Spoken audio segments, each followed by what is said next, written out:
All right, guys, back here on the Fox 5 Live Zone. It is now 1 o'clock on the dot. Thank you so much for continuing to watch us right here on the Fox Local Lab. Obviously, tariffs, and yet again, tariffs top of mind for so many Americans. Tensions between the world's largest economy and the world's largest exporter only getting worse since President Trump announced his sweeping Liberation Day tariffs on over 80 countries last week, including that combined total of 104% levy on China. Joining us now to discuss this and so much more is Mr. Timothy Allen Simon, political strategist back here on the Live Zone. Good to see you, sir. Happy Wednesday. Guy, thank you for having me. All right, so I got to tell you, I just made mention of this maybe about 20 or 30 minutes ago. I would argue the word of the year thus far happens to be tariffs. And so with that being said, let's talk about what's going on today. We know that at 12:01, that 104% tariff was actually put into place with regard to China. They then, well, let's say, clapped back, as the young folk would say, and have announced an 84% tariff of their own against the U.S. What's going on here, sir?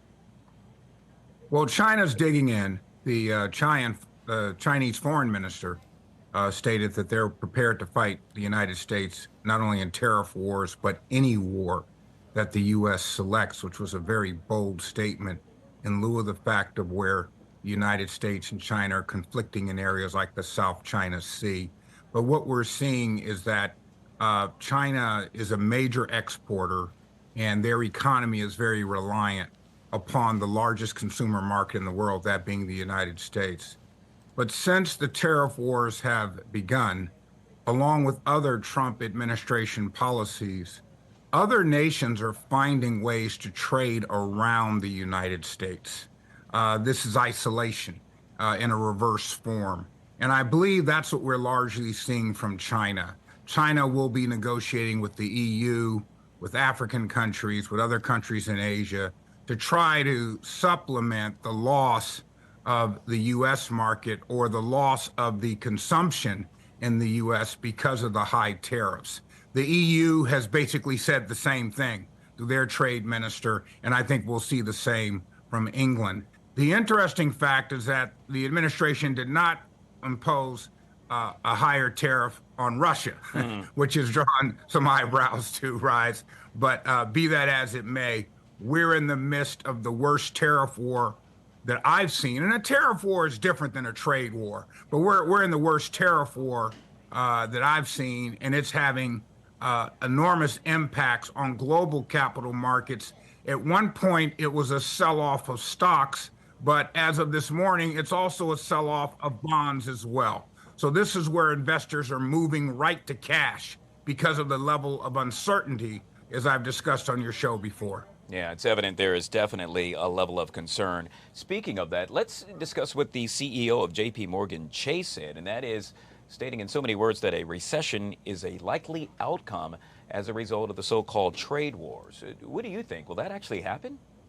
Well, when Jamie Dimon speaks, the CEO of J.P. Morgan Chase, the world listens. Jamie Dimon is a very balanced corporate leader and an icon in the capital markets. So, when he speaks, he's speaking to investors, not just the overall public.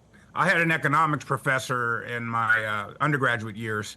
I was an economics major that said a recession is when your neighbor is out of a job. A depression is when you're out of a job. So the slight difference between recession and depression depends on who it hits. But yes, from all indications, it's going to be very difficult for markets to recover, and markets have a direct impact on the investments that companies make because their shareholders are looking for a return on those investments.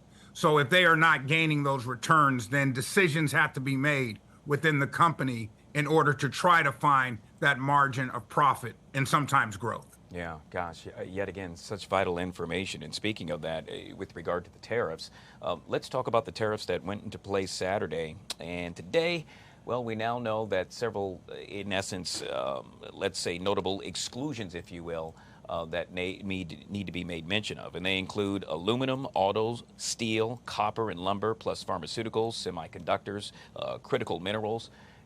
They have not been touched as yet. However, that could very well change if Trump decides to move forward and do just that. Do you think that will likely happen sometime in the near future? I would bet maybe not, because of the pushback that President Trump is receiving from both sides of the aisle, the Democrats vocally, Republicans more behind the scenes on the current impacts of the tariffs. Some are saying the end game that the president is looking for is no longer applicable to our global economy. He's been an advocate of higher tariffs since the 80s, actually. But there is something called targeted tariffs where certain commodities are, in essence, exempt because of the critical impacts they have on economies, particularly manufacturing, healthcare, things of this nature. And I think that's what we're witnessing in some of the exemptions. But I don't think the president is going to remove those myself. But let us say this. President Donald John Trump does what President Donald John Trump wants to do. That's what we are seeing in this administration. He no longer has the type of advisors that are encouraging him not to take the measures that he individually feels are in the best interest of, as he's described it, making America great again. You made mention of what he cares about, and you also made mention of what he does is what he wants to do. And in this case, I would assume that he cares very much about the almighty dollar, as do many of us. In this case, we now know that the U.S. dollar fell today to its lowest level in 6 months. Yet again, something that is cause for concern, or just something that, hey, it's just what we're seeing and getting a snapshot of the market right now. I would say a snapshot. Foreign currency fluctuations occur. Currencies are a commodity. The world currencies are largely based upon the dollar. It's interesting that Africa has threatened, certain African nations want to go to a gold standard, which was the case before Bretton Woods, which converted to a floating standard of sort of a supply and demand. But it's going to impact tourism in many of those countries. Because when the dollar is weak, then their goods cost more. My concern is that I'm old enough to remember the term ugly American. And this is when America and Americans were viewed in a not too favorable light in many global destinations. And I think that the policies of the administration towards our allies is maybe creating that sense is coming back about the United States. Let's wrap up with this, and it's a switch of gears, if you will, but some 31 U.S. senators now demanding the return of the Maryland man who was mistakenly deported to El Salvador. Among them, Maryland Senator Chris Van Hollen. We know that man was sent to a notorious prison. He was apprehended while he was leaving work in Baltimore and picking up his special needs child. We know the Trump administration, in so many words, have stated that he will not return. However, his family begging for a safe return immediately. What do you think is going to be the outcome of this?